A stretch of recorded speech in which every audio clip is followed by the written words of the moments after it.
The evening sun was sliding down the Lagos sky, spilling gold over the dusty streets. Amara sat by her roadside stand, fanning away the smoke from her roasting fire. The corn sizzed and popped over the flame. Her hands were rough and darkened from charcoal, her palms hardened from years of work. She was only 22, but her eyes carried the weight of someone much older. Every naira she earned had one destination: the hospital, where her mother was fighting an illness that swallowed money faster than rain disappears into the sea. She noticed the car before she even heard it. Sleek, black and too fine for these rough streets. The tinted glass rolled down halfway, and a deep calm voice called out, "Two corn, well roasted." It was him again, the blind billionaire, Mr. Ibrahim. He sat upright in the back seat, dark glasses covering his lifeless eyes. His voice carried a mix of power and kindness. Every week he stopped here. Every week he bought her roasted corn. And every week he drove off without small talk, only a quiet thank you. Amara never understood why a man with such riches came to a roadside girl when he could own a whole farm. But in Lagos, rich men often move in ways that no one could explain. From the corner of her eyes, she saw Madam Dupe in the front passenger seat. Her lace blouse was expensive, her stare sharp. They called her a housekeeper, but the way she carried herself was more like the madam of the house. Some people called her loyal. Others whispered she was dangerous. That evening, as Amara wrapped the corn, Dupe's eyes rested on her a little too long. Cold, measuring. She handed over the money without a smile. Inside the car, Dupe leaned towards Ibrahim. "You shouldn't come here so often. The streets are not for you." Ibrahim chuckled. "And yet the streets have given me something the mansion hasn't in years. Flavor." Dupe forced a short laugh. The driver started the engine and the black car rolled away into the evening crowd. Amara turned back to her fire. But somewhere in the mansion, Madam Dupe's secret lay waiting, like a snake in the shadows, coiled and ready. The night was just beginning. Amara found a small fire beneath her grill, sweat glistening on her brow. Her grandmother's medical bill had been piling up, and the doctor had warned her that if she didn't make the next payment, they would stop her treatment. From a distance, the familiar black SUV rolled to a stop. Amara's heart skipped. It was him again, the blind billionaire. His driver stepped out, came to the store, and in his usual calm voice, Ibrahim said, "Two corns, the sweet ones. And please, Amara, is it?" Hearing her name from his lips sent an unexplainable shiver down her spine. "Yes, sir," she replied, wrapping the corn carefully. He always paid more than the price, slipping the extra into her palm without fuss. But today there was something different. After taking the corn, Ibrahim turned slightly towards Madam Dupe, who stood by the SUV door. "Dupe, this young woman, she should work at the mansion. Find her a role." Dupe froze. In all her years working for him, Ibrahim had never shown interest in who she hired. He hardly cared about staff changes. Yet here he was suggesting, no, insisting, on a roadside corn seller. "Yes, sir," Dupe said slowly, masking the fire of jealousy sparking inside her. If she couldn't have Ibrahim, no other woman would. And the way his usually reserved voice softened when speaking to Amara made her stomach twist. Later that evening, Dupe approached Amara with the offer. "It's a good job, Amara. House help in the billionaire's mansion. You will earn more than you can make here in a month." Amara hesitated. "Auntie Dupe, thank you, but I cannot leave my shop." "It is not just a job," Dupe leaned in, her eyes narrowing. "It's a chance to secure your grandmother's treatment. I will even give you an advance, 500,000 naira." That night, Amara sat at the bench in her compound. Gbenga, her rugged street smart boyfriend, swaggered into the compound, cigarette dangling from his lips. She was just staring into the darkness. "Why your face like funeral?" he asked, dropping beside her. Amara told him everything. The job, the pay, the unease in her guts. Gbenga laughed, a deep careless sound. "Babe, no think am too much. This na opportunity. Just enter, collect the money, do your work, and get out when you want." But she hesitated. What if... Shh. He leaned close, his voice low. "Sometimes you go enter lion den to take gold. Just make sure you no sleep there." His words echoed in her mind long after he left. Amara sighed. She didn't trust Madam Dupe's smile, but the thought of her grandmother lying helpless in that hospital crushed her. By morning, she agreed. When she arrived for her first day, the mansion towered over her, gates like fortress doors, marble floors that echoed under her footsteps. Ibrahim was in the living room, head tilted slightly as if listening to her breath. "Welcome, Amara," he said softly. Dupe stood behind him, smiling, but in her eyes burned a silent vow. If this girl dares come between me and him, she won't survive to regret it. The Adoye mansion was a fortress of quiet wealth, high walls that kept the chaos of Lagos out and secrets in. Amara's footsteps echoed on the polished marble as she followed Madam Dupe through the hallway. "This is your room," Dupe said, opening a door in the staff quarters. "You start tomorrow, but Oga may call for you anytime." Her tone was crisp, but her eyes stayed on Amara longer than necessary. She didn't like the way Ibrahim's usually blank face had softened when Amara entered the living room earlier. He never looked at the other maids like that. By afternoon, Dupe called Amara to help arrange the study. Amara placed books on the shelves while Ibrahim sat in his armchair, dark glasses hiding his eyes, head tilted slightly towards her. "You smelled of charcoal and fresh corn," he said suddenly. Amara froze, unsure if it was a compliment or a rebuke. "That's where I worked before, sir." "Keep that scent," Ibrahim murmured. "It reminds me of something, someone." Dupe stiffened from across the room, her hands tightening on the edge of the table. She didn't like the direction of his voice, gentle, almost nostalgic. That night, Dupe sat in her private quarters, sipping tea she didn't taste. Her mind traveled back years to when she first came to the mansion at 18, young and eager. Ibrahim still had in sight then. Life was different. And then her friend Bisi arrived. Bisi was beautiful, with laughter like running water. Ibrahim noticed her almost instantly. Dupe had watched from the shadow as they grew close. But then came that night. Bisi was kidnapped, and Ibrahim's frantic search ended in disaster. The car crash that blinded him happened that same week. Dupe had told herself for years that Bisi was gone forever, swallowed by the river she leapt in while fleeing her captors. It was a past she never planned to revisit. But now, seeing Ibrahim's head tilt in that familiar way towards Amara stirred something ugly in her. It was as if Bisi's ghost had returned in another girl's skin. The bar smelled of stale beer, cheap cigarettes, and old high-life music drifting from a dusty radio in the corner. Femi sat in the darkest booth, his broad shoulders hunched over a half-empty glass of gin.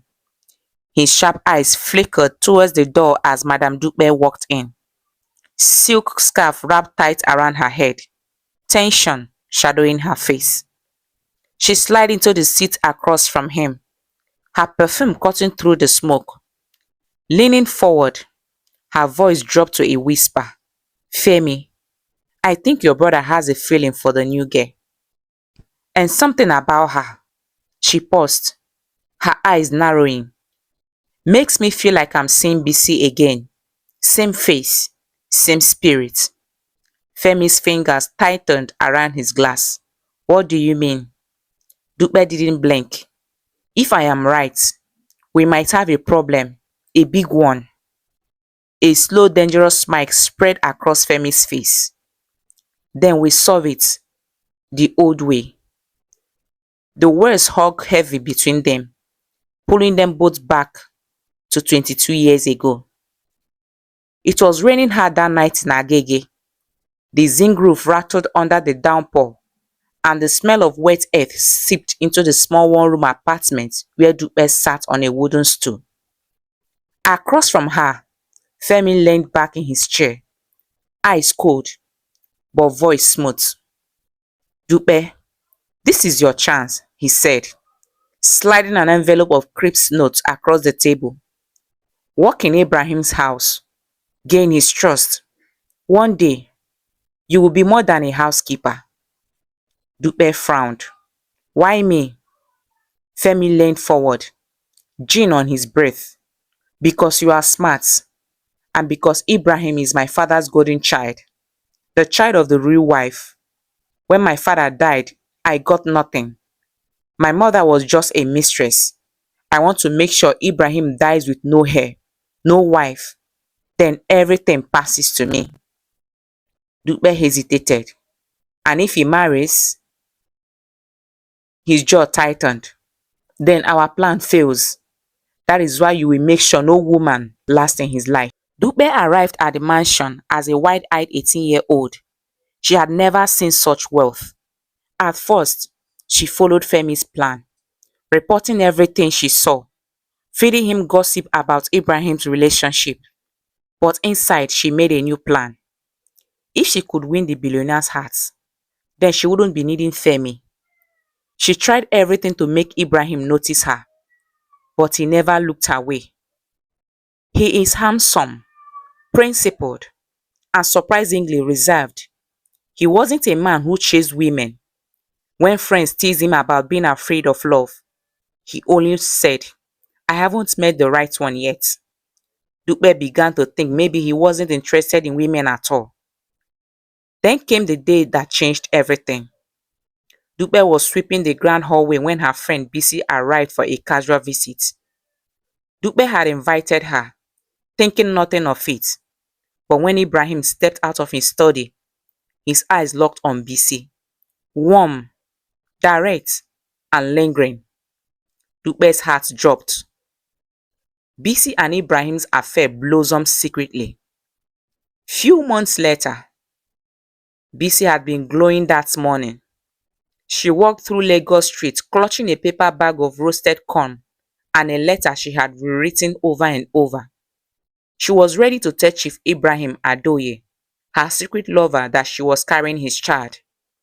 But before she could, she told Dupe under the old almond tree at the market, Dupe, I am pregnant. Instead of the joy she expected, Dupe's smile thinned. Pregnant? For who? For Chief, Bisi said shyly. Dupe's laugh was sharp. Bisi, be wise. You think a man like Chief will claim the child of a street vendor? End it before it ruins your life.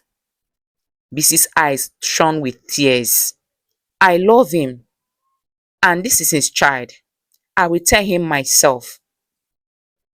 That was the moment Dupe decided Bisi could not be allowed near him again. A week later, Bisi stood at the wrought iron gate of the mansion in her best Akara. The sun painted her face gold as she clutched her bag and letter, ready to speak her truth. From the shadows, a black SUV rolled up. Two marksmen jumped out. Before she could scream, they shoved her inside. The corn fell to the dust. The letter fluttered into the gutter. Dupe watched from an upstairs window. She didn't scream. She didn't run. She only let the faintest smile curl her lips. But from another balcony, Ibrahim saw everything. Bisi, Ibrahim shouted. His shout tore through the air as he ran downstairs, pushing guards aside. He jumped into his Mercedes, heart pounding. The SUV swerved ahead of him. He could hear her muffled screams.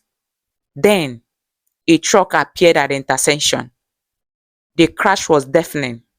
Metal twisted, glass shattered, and darkness swallowed him whole. When he woke in the hospital, his sight was gone. So was Bisi. And Dupe was there, holding his hand. "Don't worry, sir. I will take care of you now." From that day, Dupe became his eyes, his gatekeeper, controlling who entered his world and what he knew. That was the night Ibrahim lost his sight, and the night Dupe knew she could never turn back. Back in the smoky bar, Dupe's voice was tight. "Even blind, he's getting too close to that girl. We can't take chances, Femi." Femi nodded once. "Then we'll finish what we started." The night in the mansion was still, but Dupe's mind churned like a storm. The discovery had hit her like a slap. The locket she found in Amara's drawer was the exact one Bisi wore the last time Dupe saw her, moments before she vanished all those years ago. The engraving on the back read, "To my little star, from Mama." That was when the truth bled through. Amara was just not some random village girl Ibrahim pitied. She was Bisi's daughter. Dupe heart burned. If Amara stayed in this house, the blind billionaire might connect the dots, and that could ruin Dupe and Femi's plan. She had waited years to be the sole woman in Ibrahim's life. She wouldn't lose it to the child of the woman who once outshone her. In the dim light of her private sitting room, she picked up her phone and dialed a number she hadn't called in years. "Chike," she whispered, "I have a job for you. Clean. No mess. I will pay triple." Chike, a man known in the underworld for making problems disappear, chuckled softly. "Name, location, and time." "Her name is Amara. She lives here, and I want it done without any trace back to me." The next morning, Amara's laughter echoed through the courtyard as she chatted with her boyfriend, Benga. The two were planning a small getaway, just a weekend away from the mansion's heavy air. Benga was unaware that a predator had already beset on her trail. That evening, Chike met with his team to brief them. Among them was a quiet, sharp-eyed man named Musa, a new recruit with a past he rarely spoke of. When Chike slid Amara's photo across the table, Musa froze. The image of her face hit him like a punch.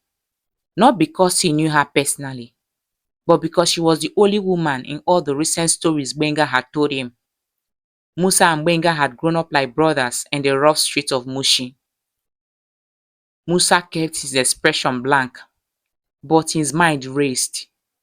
Killing her would mean betraying the only person who ever had his back. But refusing the job meant crossing Chike, a move that could cost him his own life. Later that night, Musa sat alone, staring at Amara's picture. The soft light from the street lamp outside cast shadows over his hand as he clenched the photo. He needed a plan, one that would protect her without revealing his defiance to Chike. Meanwhile, Dupe, sipping expensive wine in her room, smiled faintly at the thought of Amara disappearing forever. But she had underestimated the depth of street loyalties. By the end of the week, two things were certain. Musa had decided he would not let Amara die, and Dupe would not stop at nothing until Bisi's daughter was erased from Ibrahim's world. 2 days later, Benga was sitting at the roadside cafe, waiting for Amara. His phone buzzed with a message from an old friend, Musa, a childhood buddy who had vanished into underbelly of Lagos. "Long time brother, need to see you." When Musa arrived, Benga's smile faded. The man looked different, harder, colder. But when they embraced, Benga felt the same familiar bond. They laughed briefly, trading stories of old times, until Musa's expressions shifted. "I've been paid for a job," Musa said, his voice low. "A big one." Gbenga leaned back. "And you're telling me because?" Musa's eyes locked on his. "Because the target is your girl, Amara." Gbenga froze. His pulse thundered in his ears. The laughter from minutes ago felt like a distant memory. "Who sent you?" Musa hesitated, scanning the busy streets. "It doesn't matter. All you need to know is she's in danger. And if I refuse, I'm a dead man." A cold wind swept over Gbenga's skin. He forced a calm smile, masking the panic in his chest. "Then we stop them together." Musa nodded. The afternoon sun spilled through the faded curtains of Mami Bay's small sitting room, catching dust moths that floated like lazy spirits in the air. The walls, lined with old photographs of village weddings and yellowing calendars, seemed to hold decades of untold stories. Amara was in the corner, stirring a pot of soup for her recovering mother. When Gbenga and Musa stepped in, the room instantly grew heavier. Mami Bay hunched on her old sofa, smiled faintly at her daughter's boyfriend and his friend, unaware of the storm they carried in their voices. "I need you and Amara to leave the city," Musa said abruptly. Amara froze mid-air, the wooden spoon suspended over the pot. She turned. "Leave? Go where? And why?" "Because someone is after your life," Gbenga said. Mami Bay's free hand tightened on the sofa's armrest. "Who is after us?" "Amara, did you offend anyone?" Fear flickered across Amara's face. "No, Mama." "I didn't." Before she could finish, Musa cut in, his tone sharp. "You need to move now. These men are dangerous." The door slammed open before he could finish. Chike stepped in, flanked by two armed men. The air turned electric. Amara and Mami Bay instinctively crushed behind the sofa, heart pounding. Chike's voice cut through the silence like a blade. "I knew it. I saw the way you look at that photo the night I dropped it on the table. Betrayal has a smell, Musa, and I can smell it from a mile away." Gbenga and Musa froze, their hands raised, but Gbenga's voice didn't shake when he spoke. "You will have to kill me before you touch Amara." Chike lifted his gun. Before the shot could come, Mami Bay rose from her hiding place, trembling but unflinching. "Take me," she said. "Leave my daughter." Chike's arm faltered. His eyes narrowed, scanning her face. Something shifted. Mami Bay's breath caught. In that instant, the years melted away, and she was back 22 years ago in a mud-walled hut, lit by a single oil lamp, the air thick with the smell of wet earth, and standing there was the sharp-jawed man, younger then, beside his gang leader, uttering the words that burned into her memory. She would bet her child first. "Mami Bay?" Chike's voice was uncertain now, almost disbelieving. Gbenga's brow wrinkled in confusion. "You know each other?" Mami Bay lowered herself into her seat as though her knees could no longer hold her. Her voice was soft, almost afraid of his own truth. "I knew him before Amara was born. I was called to deliver a baby, your mother's baby. She was taken from her home, kept hidden by men like him." She pointed a trembling finger at Chike. "Your mother's name was Bisi." The name fell into the room like a stone into deep water, rippling through every heart present. Amara's lips parted, but no words came. "She didn't survive the birth," Mami Bay continued, her voice cracking. "They would have taken you away.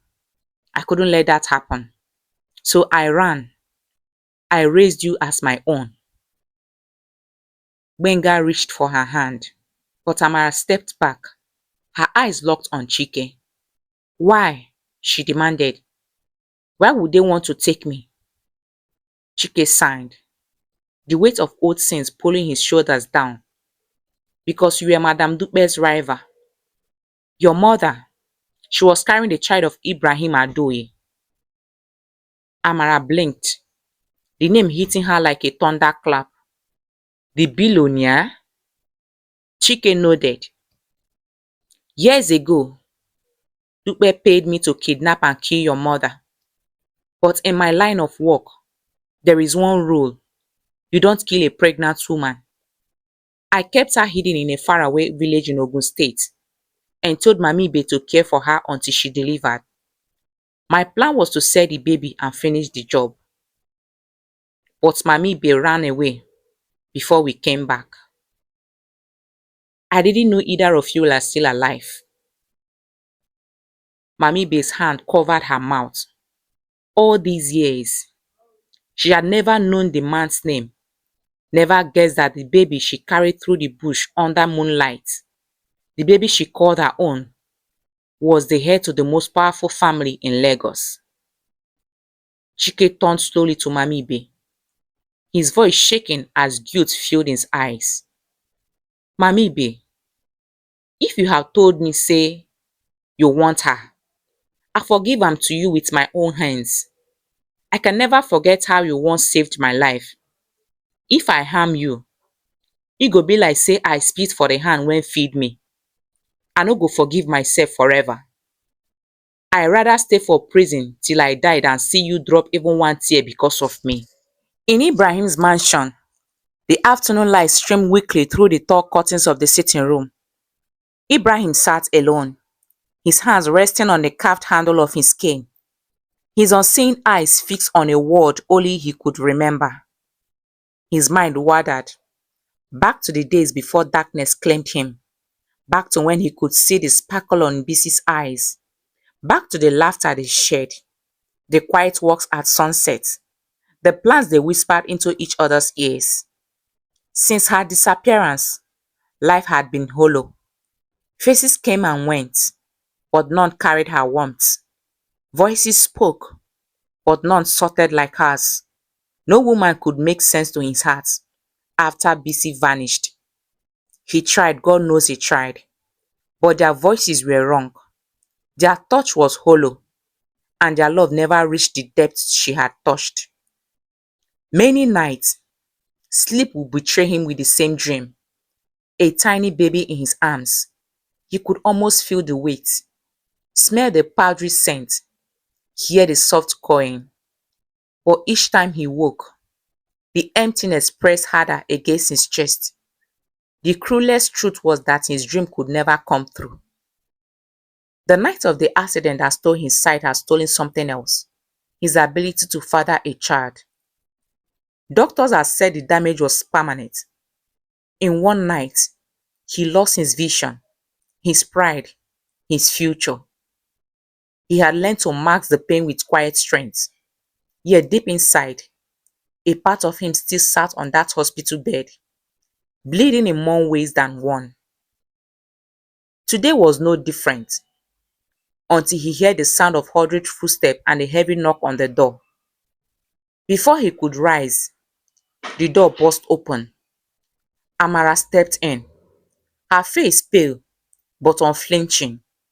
Beside her stood Mami Ibe, Wenga, and Chike, the man who had carried the darkest secret of Ibrahim's life for 22 years.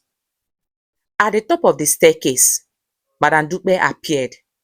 Her usually perfect smile faltered, her fingers gripping the banister like claws. For the first time, fear clouded her sharp eyes. You shouldn't be here, she hissed, voice shaking.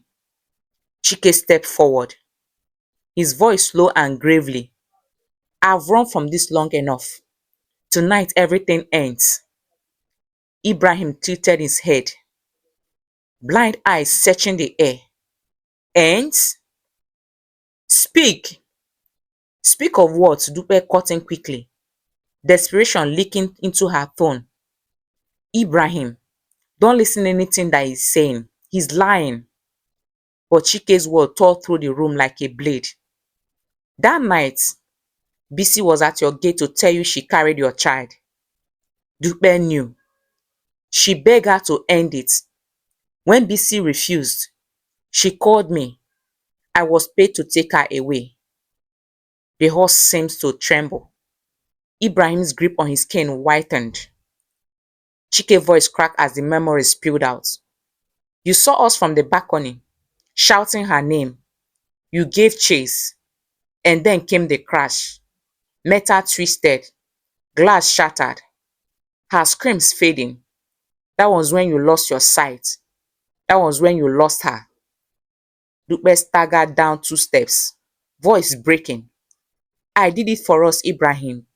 I loved you. I was there when you woke up. I was the one who stayed.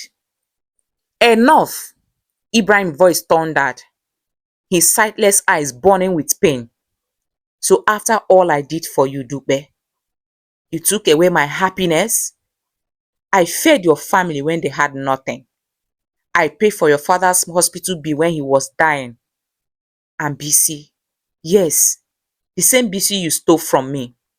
She begged me to raise your salary because she thought you were a good friend. His chest heaved, his voice breaking. And this is how you repay me? By tearing my life apart? I swear, Dupe, I'll make sure you rot in hell. His cane slipped from his hand and clattered to the marble, the sound ringing like judgment. Amara's voice, trembling but firm, broke the silence. The child Bisi carried was me. Ibrahim's body shook, his blind eyes filled with tears as she stumbled forward, reaching into the darkness. Benga guided Amara closer until she stood before him. She took his hands and placed them on her cheeks. His fingers traced her jaw, her nose, her lips, each line like a map of memory rediscovered. You have her face, he whispered, voice breaking. The same jaw, same skin. My daughter, my blood. His knees buckled, and for the first time in decades, Ibrahim wept openly. Dupe rushed forward, wide-eyed. She will never replace me, Ibrahim. You need me. Police boots thundered in the hall. Officers surged inside, guns raised. Dupe screamed, thrashing as they seized her. Her last words echoed through the mansion like venom. If I can't have you, then no one will. But Ibrahim turned his face away, refusing her even a final glance. Amara knelt before him, still holding his hands to her cheeks. You didn't lose everything that night, she whispered. You found me today. The sound of sirens faded into the dawn as the first rays of sun lit the mansion's walls. Ibrahim managed a fragile smile, his tears glistening like broken glass in the light. This house, he whispered, voice trembling with both grief and hope, finally has an heir. And for the first time in 22 years, peace returned to his heart.